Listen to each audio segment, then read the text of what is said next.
they are supposed to bring you two trees, one for the girl, one for the boy, and you plant them and look after them. So they ask you what type of tree do you want, depending on your land. We asked for palm oil, and they got married 2.5 years ago. The palm oil is in fruit.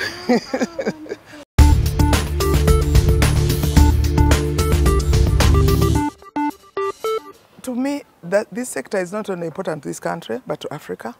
Because like last year, 2016, when it didn't rain and nearly every country in Africa was looking for maize meal, really, Uganda, with all the water, the rivers, this beautiful climate, should have been there to say, who says we are hungry? Come to Uganda.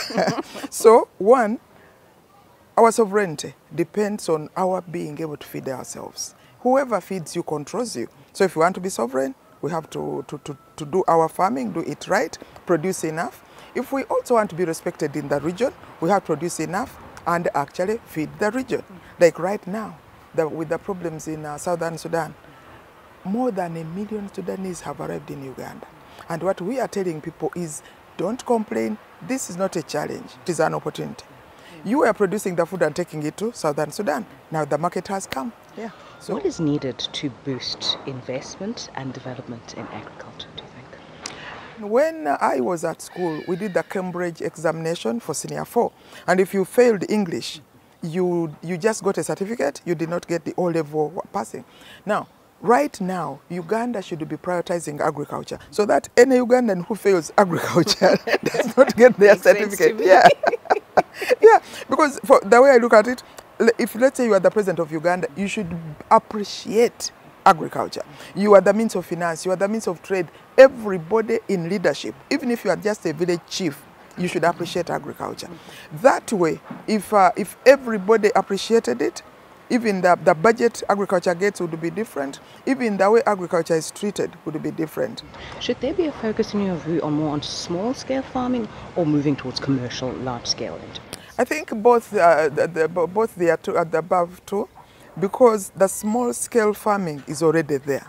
You can still commercialize a small farm. But for example, if you are doing vegetables for the market, you do not need 100 acres. With 2 acres, that is a lot of vegetables. Yeah.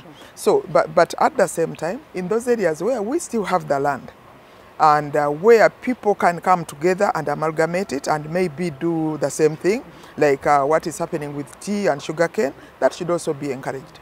Yeah. And side by side, almost part and parcel of agriculture, the infrastructure has to be in order to get the goods to market timelessly. Is there enough of a focus on that? Yeah, there is, in my view, there is enough focus. It is taking a bit of time, but the focus is there. When Uganda had maize and the whole region was looking for maize, vehicles came all the way from Malawi, from South Africa, from Kenya, to those little villages.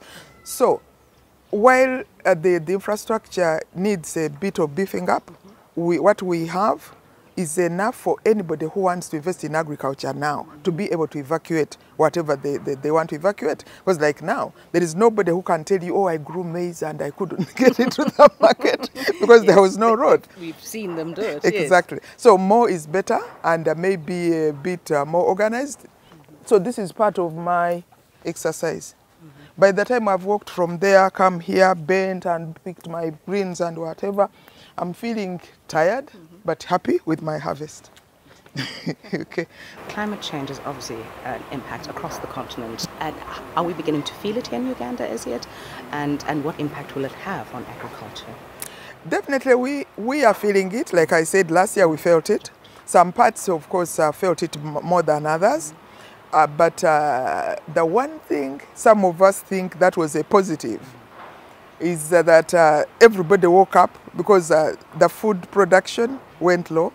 But then, as I said, the market came to Uganda, so whatever we produced was bought. The farmers are happy, but the consumers are not happy. The prices have gone up. But we, the farmers, are saying, who cares? Just raise, just raise the prices and we can produce more. The government has prioritized agriculture irrigation.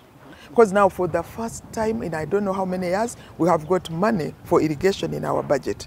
So that is a wake up. And I told you about the trees.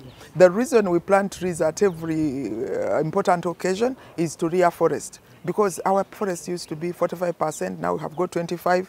and we are still cutting. So the only way we can get them back if we can plant them. But what I love most is the way they grow together, so I can have the color and the herbs and rosemary again. So when I'm making tea, dash out of the house, pick 2, wash them, and tea leaves are ready. Yeah.